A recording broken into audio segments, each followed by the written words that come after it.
yubiley xarakteri daşımır. Açılış mərasimində Azərbaycan Dövlət Pedaqoji Universitetinin rektoru professor Cəfər Cəfərov iştirakçıları salamlayaraq akademik Yusif Məmmədəliyevin elmi irsinin Azərbaycan kimya elminin inkişafındakı rolundan danışıb. Onun neft-kimya sahəsində apardığı fundamental tədqiqatlar, sintez etdiyi yenilikçi elmi ideyalar, tətbiqi əhəmiyyətə malik nəticələr ölkəmizin elmi nüfuzunun formalaşmasında əvəzsiz rol oynamışdır. Xüsusi vurğulamaq istəyirəm ki, belə böyük şəxsiyyətin Azərbaycan Dövlət Pedaqoji Universitetinin məzunu olması bizim üçün son dərəcə qürur vericidir. Bildirilib ki, Azərbaycan elminin parlaq simalarından sayılan Yusif Məmmədəliyev neft kimya sahəsində mühüm hadisəyə çevrilən yüksək oktanlı aviasiya yanacaqları istehsalının yeni üsulunu kəşf edib və bu elmi uğuru ona şöhrət qazandırıb. Yusif Məmmədəliyev 1938-ci ildə elmi əsərlərinə görə kimya elmləri namizədi, o vaxt fəlsəfə doktoru demirdilər, kimya elmləri namizədi elmi dərəcəsinə layiq görülüb Moskva Dövlət Universitetində.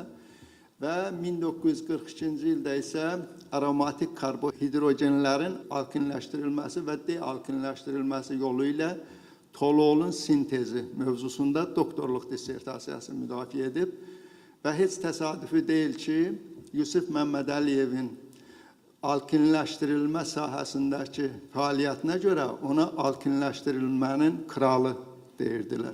Naxçıvan Dövlət Universitetinin prorektoru Elsəvər Əsədov da çıxışında qeyd edib ki, Respublikada bir sıra elmi müəssisə və qurumların təşkili onun adı ilə bağlıdır. Geniş spektrli fundamental tədqiqat işlərini səmərəli pedaqoji fəaliyyətlə paralel surətdə davam etdirən Yusif Məmmədəliyevin formalaşdırdığı Azərbaycan Neft Kimya Məktəbi ölkənin hüdudlarından çox-çox uzaqlarda tanınıb. Qeyd edək ki, konfrans 3 istiqamət üzrə kimyanın aktual problemləri, yaşıl enerji və ekoloji problemlər və kimyanın tədrisinin müasir üsulları mövzularında bölmə iclasları ilə davam edib. 2 gün davam edəcək konfransın sessiyalarında neft kimya prosesləri, yaşıl texnologiyalar, ekoloji dayanıqlıq, yeni katalizatorların hazırlanması və kimya tədrisində innovativ yanaşmalar kimi mövzular üzrə elmi məruzələr təqdim olunacaq. Bu konfransı keçirməkdən məqsədimiz həm alimlərin aldığı elmi nəticələrin birgə müzakirəsi və gələcək elmi istiqamətlərin konkret olaraq kimya, texnologiya və ekologiya sahəsində gələcək elmi istiqamətlərin müəyyənləşdirilməsi məqsədi ilədir.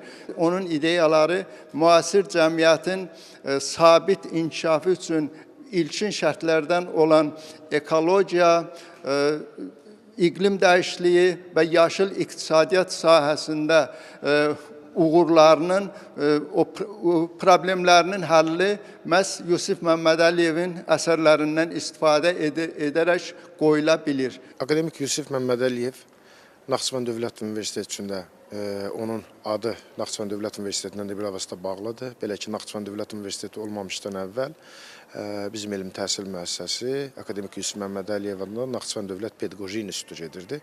Amma buna baxmayaraq sonraki dövrlərdə də biz universitet olduqdan sonra da davamlı olaraq Yusif Məmmədəliyevin tədqiqatı ilə məşğul olduq. Belə ki, Naxçıvan Dövlət Universitetində Yusif Məmmədəliyev adına region problemləri elmi tədqiqat mərkəzi və hazırki dövrdə Yusif Məmmədəliyev adına kimyəvi araşdırmalar laboratoriyaları, Yusif Məmmədəliyev adına auditoriyalar, həmçinin Yusuf Məmmədəliyevin adına təsis olunmuş təqaüdlər mövcuddur və davamlı olaraq biz demək olar ki, regionun bizə yaratdığı imkanlardan istifadə edərək biz tələbələrimizin Yusuf Məmmədəliyevin Ordubadda yerləşən ev muzeyinə ekskursiyalar təşkil edirik. Onun irsinin öyrənilməsi, onun yaşadılması və tələbələrimizin elmi fəaliyyətdə Yusuf Məmmədəliyevi örnək götürülməsi baxımından bu mühüm əhəmiyyət kəsb edir. Aynur Nadir qızı, Atabey Səyyad, Elşad Heydərov, NTV Xəbər, Bakı.